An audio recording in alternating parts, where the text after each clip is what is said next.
5월 종합소득세 신고 기간에 신고를 하지 못하고 지나친 경우에는 기한 후 신고를 해야 하는데요. 홈택스로 기한 후 신고하는 방법을 확인해 보겠습니다.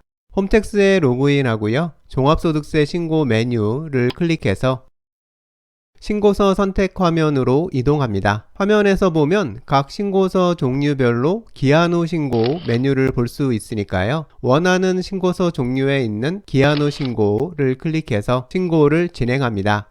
여기서는 단순 경비율 신고 탭에 있는 기한 후 신고를 선택해 봤고요.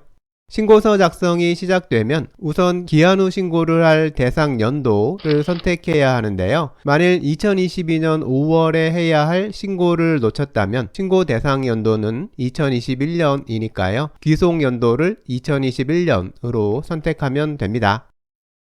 이제 신고인 주민번호 옆에 있는 조회 버튼을 클릭해서 신고인 정보를 불러오는 것부터 시작해서 기본적인 신고서 작성 방법은 정기신고 때 신고서 작성하고 동일하게 진행됩니다. 화면에서 보시듯이 정기신고를 한 경우에는 기한 후 신고서를 추가로 작성할 수 없게 돼 있어서요. 신고서 작성 영상을 만들지는 못했고요. 그 대신 이 다음 과정에 대해서는 2021년에 국세청에서 제공해준 자료를 이용해서 정리해 보겠습니다. 그리고 이 영상 끝에는 정기신고 때 홈택스 신고서 작성하는 영상들도 링크해 두었으니까요. 참고하면 도움이 되실 겁니다. 신고서 첫 화면에서 귀속연도 선택하고 신고인 주민번호 조회까지는 방금 했고요. 다음은 사업장 등록번호하고 업종 코드를 등록해 줍니다. 다음으로 신고할 사업장 수입 내역을 입력하는데요. 해당 사업장에 있는 입력 수정 버튼 클릭하고요.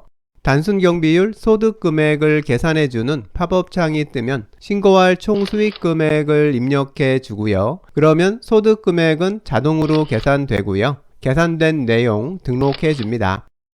이제 다음으로 소득공제 신청하는 부분 작성해야 하는데요. 우선 인적공제 적용해 주고요. 국민연금 납입금 같은 것 입력해 줍니다. 다음으로 세액공제 신청할 내역도 입력해 주고요. 여기까지가 신고서 작성은 거의 끝난 건데요. 국세청 자료만으로는 바로 이해하기가 좀 어려울 것 같고요. 여기까지 신고서 작성 과정은 이 영상 끝에 링크해 둔 영상들 참고해 보시면 보다 쉽게 이해되실 겁니다.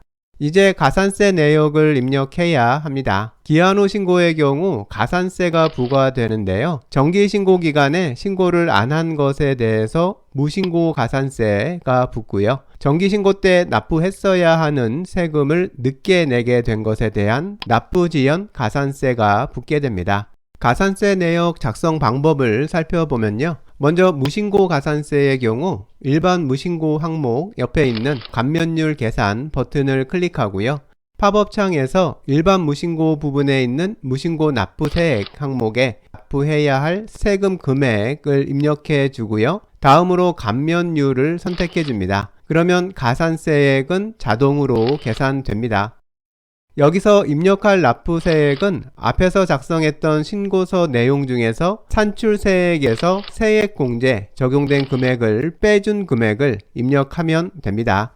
그리고 감면율은 팝업창에 안내되어 있는 신고기한에서 시간이 얼마나 지났나에 따라서 정해진 감면율을 선택하면 됩니다. 작성을 끝내고 작성한 내용 등록하면 작성 중인 신고서의 무신고 납부세액 부분에 해당 금액들이 등록되고요.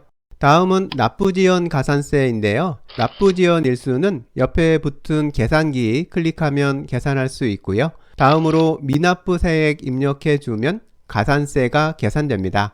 이제 이번 기한 후 신고를 통해서 납부해야 할 세금 금액 계산이 끝났는데요. 원래 납부했어야 하는 세금 금액에 가산세 2건 추가돼서 납부해야 할 총 세금 금액이 결정됐습니다. 여기까지 작성한 내용 다시 한번 확인해 보시고요. 내용이 모두 맞으면 신고서 제출하면 되고요. 접수증에서 기한 후 신고 정상적으로 신고된 것 확인하면 됩니다.